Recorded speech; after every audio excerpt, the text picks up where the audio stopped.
All right, welcome back to the Hippie Moms podcast, my friends. Today we have Nellie Harden. Welcome, Nellie. Hi, thank you so much for having me. I'm so glad you're here. Super excited about this conversation. And before we dive in, of course, we want to hear your story. How did you get to where you are now and what you're doing and helping parents in this really kind of raw and vulnerable time of our kids' lives, that like preteen, teenager ages? It's hard and we need help. So what brought you to this work? Curious. Yeah, it's a sticky time, no doubt about that. I think not I think, I know, as life goes on, everything that I've always done and put my career behind has been a lesson I've learned that then I've turned around to help those behind me. And what I am doing now, and have really found my love and passion and is no different. So when I was growing up, I left home and I didn't really have a solid basis of my worth or my esteem, my value and appreciation of self, or really confidence. And there was this surfacey, right? This inflated confidence that comes from those around you sometimes, but really internally, I didn't have that structure built. And when we are releasing, especially young women, out to the world without that, then we end up just chasing our worth in anywhere that we can find it. And that was me. And it led down some really dark, hurtful, painful roads that have taken decades to heal from.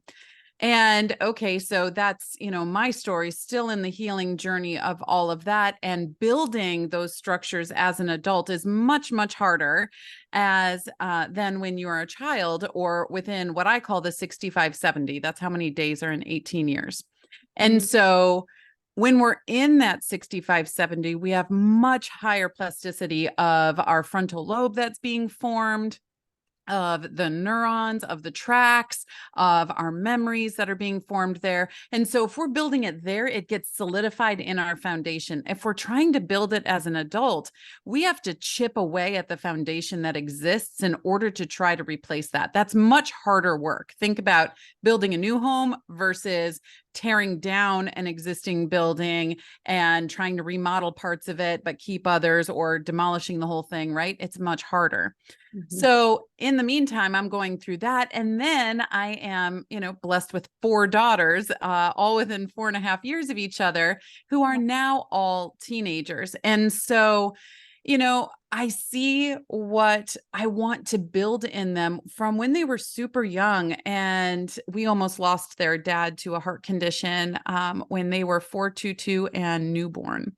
And it was a huge awakening moment for me. We went through infertility, and then we had four kids in 4 years. And then we, went through my husband almost passing. And we had a drowning accident with one of my daughters, and thankfully she's okay and here today. But, it was just this very tumultuous time, but it was such a jolt of wake up, right? And we Mhm. have this beautiful and this precious and this frankly once in a lifetime time within the 65-70 to get in there and build this worth, esteem, and confidence for our young women before they leave home. And I've just really dedicated myself to that for our family. And then about 10ish years ago, I used to work in the animal field. My background is in biology and psychology, and I used to work in the animal field, and I turned it over to the much more messier, complex human field about 10 years ago, and started working in the area of disciplines and positivity and faith and leadership. And so that's kind of where I've gotten here today, and just turned around. My daughters are now 18, 16, 16, and 14, and twins in the middle there. And so I'm turning around and helping others with this development. But it's different for everybody, because every body is different. Every family is different. Every child is different within that family. So how can we take these really complex ideas like raise them, with self-confidence. Well, that is great to say, but actually, how do we put legs to that, in Yeah. our home, in our kitchens, in the bedroom, when you're saying goodnight to them and things like that? How do you put legs to such a complex and airy, type of subject material? So that is what I am doing here and how I've come to be what I am. So I've lived it, I've grown it, and I've, worked with my own family and now worked with so many others. That's so beautiful. It's the hero's journey, right? It's the journey where we go through that time where it's the struggle, and we come out on the other side, and we take with what we've learned, and we come back and we show others, because this is what community is about. And I think that's one thing that we've really lost in this time of age, is just that really tight-knit community, is having our family around. I mean, we're all kind of feeling like we're doing it on our own. And now we're having to reimagine parenting in a way. And I feel like this is almost like a bridge for that, because there's nothing that can truly replace community, Mm-hmm. but there are new skills and things that we can develop to bring into our homes to help our kids. And I love what you said earlier. It's the sense of worthiness, right? Mm-hmm. Because we develop early at an age, most of us, that we're just not okay the way we are. We're too quiet, or we're too loud, or we're too this, or we're too that. So then we build our mask, right? And our armor to be what we think people want us to be. And so what I am feeling is to really establish that sense of worthiness. It's really, what do we do? What do we do to help our kids understand their worthiness? Does it start with us and our worthiness, or how do we get there so we can really, because that's truly the foundation, isn't it? Them to feel worthy of love, of life, of all the things that life offers. Absolutely. And when we're talking about parenting, there's really two, and there's very many micro stages of parenting, but two big stages. There's first half of childhood parenting, and there's second half of childhood parenting, and they are very, very different stages. And so in the first half of childhood, we're really spoon feeding life to them, right? We're making sure that their physiological needs are being met. We're making sure that they feel security, right? You are safe, you are safe, you are safe. You can trust me, you are safe, right?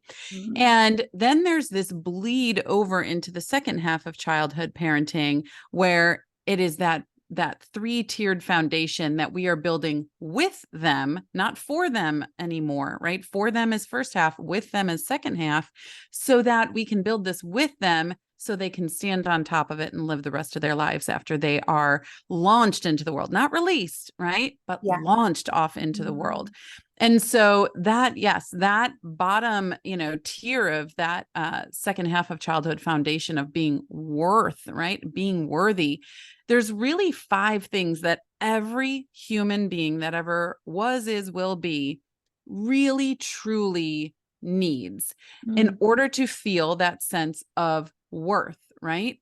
They need to know that they are seen, and that they are heard, and they are loved, and that they truly belong somewhere, and they have a purpose. Mm.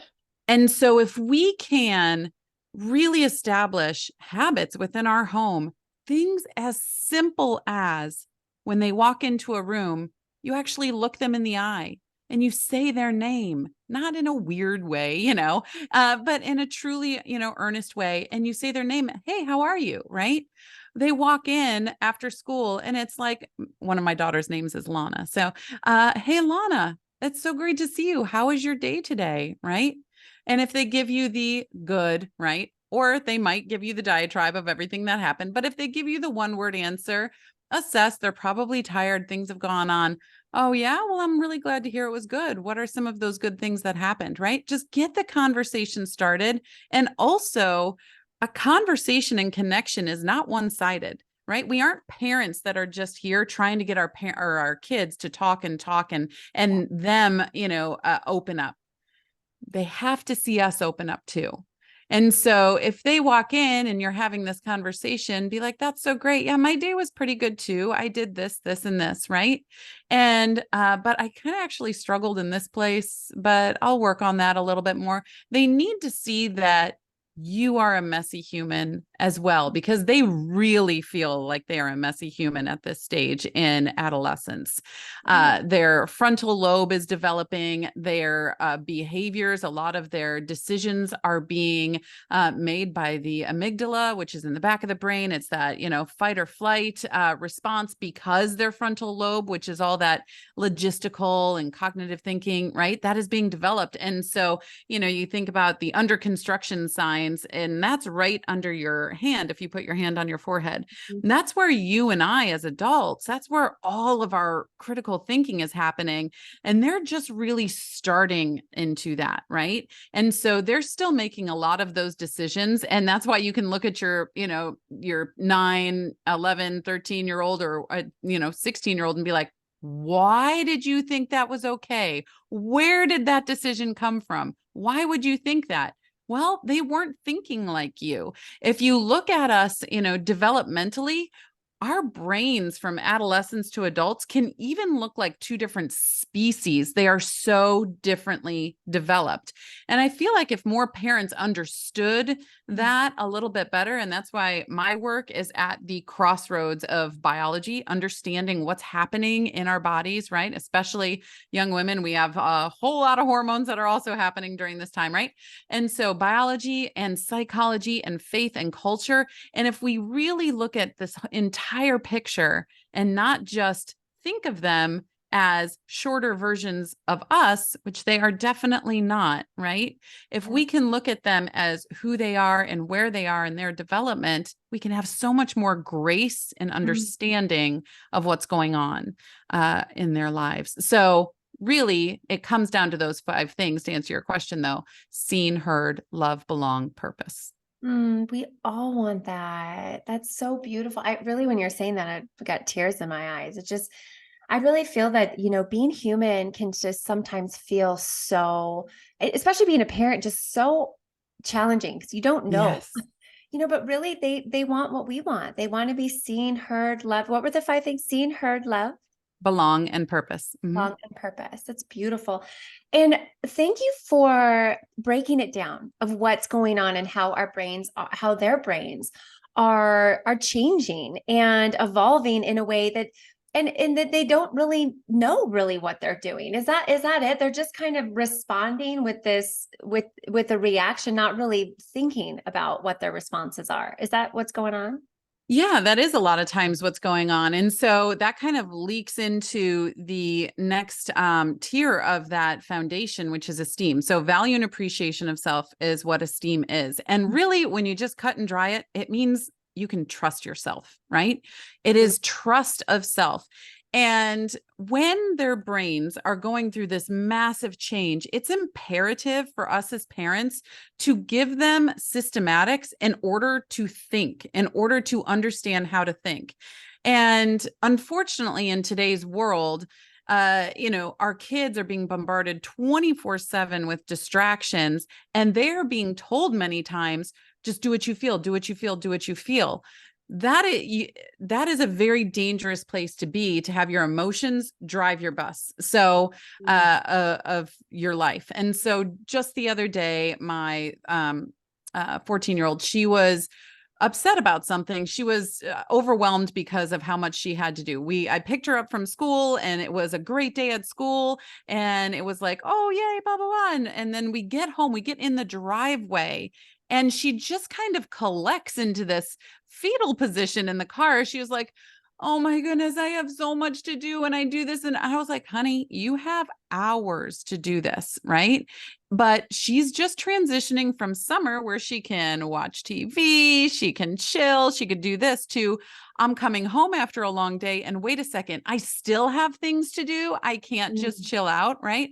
And so she just let her emotions drive her bus, and she melted, and she was not being responsible with her actions. She was hurting herself, like not physically, but she was hurting herself with her behavior, hurting me, and disrupting a lot of things. So we had to have this conversation, which we have many times, because repetition is key at this age, right? And like we do many times, kiddo, you are letting your emotions drive the bus right now, right? I need to know, what is your next thing you need to do? Just do one next thing at a time. You don't have to feel the burden of all of this on you at the same time. So I had her get her planner out and just list out the things she needed to do. I said, great. If you even need to cover up with a piece of paper, everything else but the top thing, do that. But Mhm. just focus on one thing at a time, right? What's the old saying? How do you eat an elephant? One bite at a time, right? That's right. Yeah. And so, yep. And so just one thing at a time, deep breaths, and just go after it. And she was like, okay. I was like, see, you're getting it all done. You still have the same amount of things to do, but you're not letting your emotions drive Yeah. the bus, right? And Mhm. so giving them this system, everyone, you and I as adults and our kids, we have a system of thinking. It's just that our kids go through it in a snap of a finger without even thinking about these things. But we go through, and it starts with a thought, and then it goes to a feeling, Mhm. and then it goes to a decision, and then it goes to an action and results. And those results feed into the next thoughts, right? And it's this constant cycle. That is what is happening with you and I all the time. Now, with our kids, it's really important to help them understand this cycle. I have this cycle written on my kids' walls, and we go through and we talk about some stop points in here. So, between thoughts and feelings, just for an example, I have a third party outside of you accountability. Why? Because I did a survey and I have asked so many kids and gone through. And I said, when you are about to do something, when you walk into a room, what is your first thought that drives your behavior? And you know the answers I got? It was, is it funny? Will it get people to like me? Right? It was, is it cute? Right? It was all this very surfacey material things. And so, and it was all driven by, am I worthy? Right? It was all driven by, am I worthy? Can I be worthy in this crowd? And so, third party accountability within that, between my thoughts and my feelings, and putting legs to it, like I mentioned before, would be like, well, I have a thought of, I'm not pretty enough, right? And let's throw that one out there. So many of our young women face that. I'm not pretty enough. My hair isn't good enough. I don't feel, what have you. Ask a third party, not yourself. Yeah. Ask a third party. And I don't mean outwardly. This third party, I've had everything from Jesus to God to Superwoman, Superman, Abe Lincoln, The Rock, right? I've had all Yeah. these different, what is a third party that you trust just based off what you know of them, right? That you can Mhm. go and you would get honest feedback and they have integrity. And ask that person, right? Is this okay if I ponder on this thought? Is this true? Should I develop feelings about this thought, right? And if Hmm. the answer is no, let it go. Just let Yeah. it go. Let the airplane take off and you don't need to see it anymore. Just let it Yeah. go. And Mm. so just helping them with this system of thinking, and I have a whole cycle that I go through with my clients, but giving them a system of thinking to bridge the gap between their first half of childhood self, when everything is very just instinctual and reactive, Yeah. to I'm actually now in the second half of my childhood and I'm supposed to be learning how to do this life thing, to then later on being like, okay, I'm actually responsible for this whole life thing, right? But giving them a system of thinking in that to bridge the gap is really vital in order to build that trust of self. I love that because obviously in our minds, it can just feel so cluttered and chaotic in a sense. And I love that you have this system where you can help them kind of itemize, the process that humans go through. It makes it a little less confusing, I think. Yeah. Absolutely. And I mean, I think confusing is one of the biggest words. Confusing and overwhelmed, right, Mhm. are the biggest words that I hear when working with adolescents and their families. And honestly, not just for the kids, but for the parents as Yeah. well. Yeah. And so looking at the family, everyone that's listening right now, your family is a team. You're going through this together. You're both learning, you're both stretching, you're both, especially second half of childhood, you're both kind of blossoming in independence, but also building something very unique and special together in this foundation of worth, esteem, and confidence, and coming alongside them. And when you get to partner with them, you get to know them on a beautiful new level. But in order to do this, you have to be open to getting to know who they are. And we talked a little bit about this before we started recording, but I know when I had 4 daughters in 4 years, and I'm walking around with 4 babies, essentially, all girls, and people would just look at me and be like, oh my goodness, they were, you have your hands full was the number one thing I always Oh, heard. And I'm I like, hate yes, that one. yes, I do. And it's wonderful. Yeah. I loved Yeah. it. And, Right. but the number 2 was, you just wait until they're teenagers. It's going to be horrible. You're going to hate it. Life is going to be terrible. And I just decided right then to pencil in my own box and check no there. Like, it wasn't even an option that these people were giving me before. It was just teenage years will equal terrible, right? And I was like, no, I am going to choose against that. And so you can, but you need to get to know your kids and who they are, and not just say, oh, here come the teenage years, Yeah. these are going to be terrible. They don't have to be. I'm here, and I'm not going to tell you that they're not challenging, because 100% they are. Yeah. Every stage of parenting is challenging, though. It's Yeah. just challenging in different ways. Mm. And each one of your children will challenge you in a different way as well. So, I call my kids, even though twins are in the middle, 4 corners of a square. They are so different from one another and each other, but they complement one another. But that means us as parents, we need to parent each one of them a little differently than we parent the other ones. And so, the fair, that's not fair, because there is no fair, right? I'm doing the best I can for who I know she is. I'm doing the best I can for who I know you are. And we are all in this together because we're a team. Dad and I are the team captains, but we're all a team and going through this together. And so, just really getting to know them so you can speak the same language, so you can build that trust between you and come together and build this thing together. I love that. So beautiful. And I love that you're changing the narrative around the preteen teenage years. I think that's so important, because it's just one other story that we're told that we don't have to believe. I mean, there's so many that we just don't have to believe. We can recreate the story in our own lives. And I love that you're the team captains. So what do the team captains do? Like, what are some things that you do in your family that helps you really stay connected to your children? Are there certain things that you bring in that you're consistent with that help you kind of stay connected with your kids? Yeah, I would say the number one thing that I think is so important is one-on-one time with each one of your kids. We in our house, we do it on Tuesday and Thursday evenings from 9 to 9:45ish.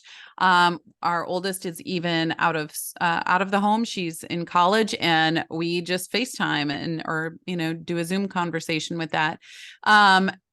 We have established this. The kids look forward to this each and every week. We've done in this time, and it switches off, I'll get one of my kids on Tuesday, and the following Tuesday I'll get the other one. So we have 4 kids. We do 2 and 2. Anyway, figure out your logistics of how it can work for you. But the point is, they see mom or dad every single week for one-on-one time. In that time, we've had really hard conversations. We've also just sat back and watched silly Instagram videos together and laughed. We have created things. We have really helped them process through some traumas that they went through with friends or teachers or school. Or we have just taken a walk and so what's going on in your life? So what's going on in yours? What you can get during that one-on-one time is much different than what you can get around a dining room table, which I am not saying that you shouldn't do that. Definitely do that and have that family time as well. but there's certain doors that open and hearts that soften during one-on-one time that when you're even as a whole family, they don't quite, open to that degree. I had a mom once who had a son who was in middle school, and she had her first one-on-one time with him. And she wrote me the next day. She was like, Nellie, I had no idea, but my kid's been being bullied for months at school. I Oh, had no idea. oh my We gosh. have dinner every night together as a family. We, have car rides to and from school, all these things. But it wasn't until that one-on-one time that he could just look at me. It was just the two of us, and he could open up, right? And let me know this. And then she could be, proactive with what needed to happen next. But that's what I'm talking about. It's just this very precious time that you can have with them. And that's what helps you get to know them and what's going on in their lives and their perspectives. And also, it's a special time that you can have them speak into your lives. Kids, our preteens and teens are very, very smart, and they are very wise. And many times as adults, we way overcomplicate things. And so if you're having an issue at work or with a friend or with a family member, what have you, and they say, hey, mom, how are you doing? Be honest, right? Yes. It doesn't always have to be, oh, I'm good. I'm fine. Right. That's another F word that we don't like, oh, Yeah. fine. And because that's dismissive, and you're not giving them the opportunity to speak into your life.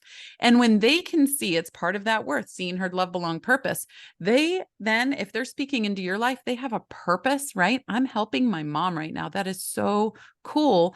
I am being heard. She thinks what I have to say and my advice is actually worthy of being used and being heard and giving time, right? And so when you speak, or I'm sorry, when they speak into your life, you are giving them such a gift to know that what they have to say and what they think is worthy of you. I love that so much. And like you said earlier, like let them see the mess, Yeah, let I think that's so important, just to be present. Really, that's what we're moving to, is just being present with our children, like when they walk in and look at them in the eye, rather than, you just see so many parents, kids walk up, they're on their phones, they're not even right. paying attention to their kids. And all the kids want is to be seen and all the five things. But it's like, it starts with being seen and being present. And I love that. I just want to share one thing that's speaking to, I was having a really hard day and I was crying, and my youngest came up. He took me by the hand and he took me over to our couch. He's like, Mama, just sit right here. I'm going to hold you. And I Oh, was like, oh my gosh, like that's all I needed. It's not that he yeah, needed to, so, because a lot of times we don't need to fix anything, right? right. God's got that. Yeah. God's behind the scenes doing all the things. We just we're the witness to it. We get to move through it and feel what there's to be felt. But also, like you said, then we have to move and make good decisions. And so I don't know, it's a lot being a parent Oh, sometimes, yeah.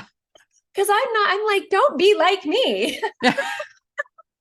I'm teaching you not, but it is, because we really do, they do become so much of, even though they're different, they do become so much of us. Oh, yes.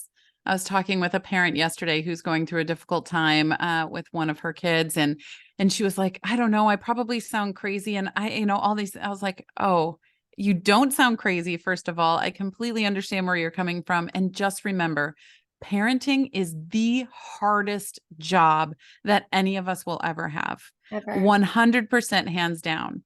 And it's also glorious and amazing and humbling, but it is so, so hard. Yeah. Worth it, but hard. And so, just having her be able to be seen in that moment, not feel like she was, being crazy too. But Mm. yeah, it is really, really hard to raise up another life. I call parents family architects, or architects, because we are designing, planning, and building the beginning of somebody else's life. And that is no small feat, right? No, it's not. And I am partnered and with God in this endeavor. but the everyday and what's going on, and okay, give me the wisdom to know what I'm doing. And then, did I do that right? Yeah. Did I say that Yes. right? All the things. It's a lot to be an architect. And, you think about an architect of a skyscraper or what have you, that is a building, and it is very important. And if something happens to it, who feels the blame of that, right? It's the architect. Mhm. And that's with us too. We have to come up with some healthy boundaries around there, because we're not raising buildings. We are raising people, messy humans that are going to fall at some point. And I just hope that when they fall, that they have a very strong foundation under them to catch them when they do. And Mhm. they know that they are worthy, that they have value, that they appreciate themselves, they trust themselves, and they're appreciated by others. And they have true confidence, not inflated Yes. Instagram confidence, Right. none of this, likes or whatever, but Mhm. true confidence to say, I am standing here. I have a challenge, and I can get over that bridge to the other side to find a solution to that. I can come up with a way, and I can do it. And that is true confidence right there. Yeah, that's so beautiful. And that's truly what we want for our children to be. I don't even say happy anymore. It's resilient. It's, Yes. because life isn't, I don't believe life is about being happy. I think we've No. all been told it's not. It's about being resilient. It's about moving through life and the up, like you said, it's everything. It's the ups, it's the downs, it's the failures, it's the victories, it's everything and in between. We're not just here for, unicorns and lollipops. Like we're here Right. for all of it.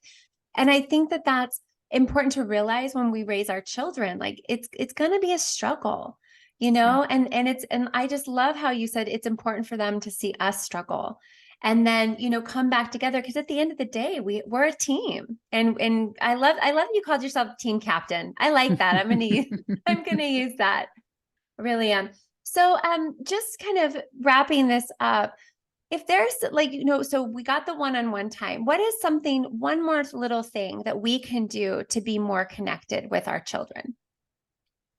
You know, um, I'll say two sayings that we say in our house, and one that my husband and I say to each other often is to drop the rope and pull up a chair, right? So there's a lot of tug of wars that are going to happen, or you feel like they're happening when they are going through adolescence, right? They're being tugged by the world. They're being tugged by, something else, some influencer or what have you, or, and you're trying to make sense of it.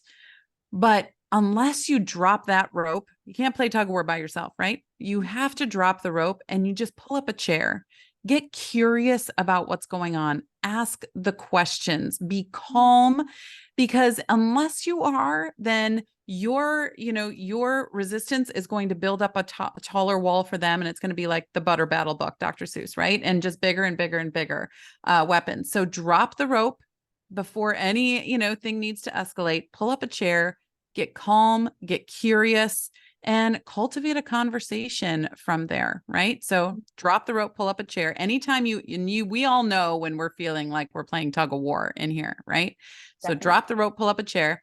And then a saying that we say in our house all the time is discipline yourself so others don't have to. And Mhm. so there's many times that I need to step in, or my husband needs to step in, and we need to do something about something, and we need to discipline. Discipline is teaching. Discipline, I'm not talking about punishments. I'm not talking about negative consequences. There's a lot of natural negative consequences that happen sometimes, and there's some predetermined ones, right, of consequences. I love having behavior contracts at the beginning of school years, and we do them at the beginning of the school year, beginning of the calendar year, and beginning of summer. And that's just everyone gets on the same page, just like when you join a team, right? Everyone's on the same page. These are the rules. We only have one rule in our home. It's rocks. It's respect, obedience, compassion, kindness, and self-discipline. And so it's very easy to follow. My kids know that if I look at them across the room and just mouth the word rocks, they're like, okay. Yeah. And but having that, so everyone's on the same page. There is no surprises, right? There's none of the, do this right now, or I'm taking every piece of furniture and all of your clothes Yeah. and getting them out of, like none of these Yeah. overinflated, Right. ridiculous, Things you uh, never end up doing anyway. Just right, threats. It's threats. empty threats. Yeah. So just get on the same page. But yes, discipline yourself so others don't have to, because that's really what we're doing in the second half of childhood. We're getting them to this point. The pinnacle of that foundation is self-discipline leadership, right? Mhm. They might not ever lead a team, lead a troop, lead a whatever they do, but they have to lead themselves in life. They have to. So leadership party of one is where it has to start before they can lead anything else, if they ever do. But they have to be a leader of themselves before they leave home, or be on their way there, if they're not already. And so getting them to that point, discipline yourself so others don't have to. What can you do next time to better discipline yourself? I can, write it in my planner. I can, be thinking about it a little bit more. So yeah, I would just leave you with that. I love that. Thank you so much. There's so much here. I know we can take home, and we can really start to change, or just kind of renew the way that we operate in our homes. And Mhm. I think it's so important, just to even if you just see your child a little bit different, a little bit more, in that presence, just from this conversation. I just know that can be life changing for so many children. So, before we leave, how do people find you, and how do you help people along this journey? Yeah, absolutely. So I love to keep it simple. World's complicated enough. Yeah, So everything is on my website, nellieharden.com. perfect. You'll find our communities. We have a Facebook community and Instagram community. You'll find those on there. And there are some resources, there's workshops. And then I have a wonderful program that can take you throughout the life of your parenting journey, called Take the Lead. It's all about loving and leading her in a way that she learns how to love and lead herself. And Mhm. then just coaching too is an option. So, but all of that you can find on the website. Great. Well, I'll make sure we have your website just so people can click on it in the show notes. And thank you so much, Nellie, for bringing your passion, your knowledge, your heart to our community. I know so many of us feel it, and I know you're making a big difference in the world, really. Oh, thank you so much for having me. Yeah, you're welcome. All right, everyone. We'll catch you on the next Hippie Moms podcast. Bye.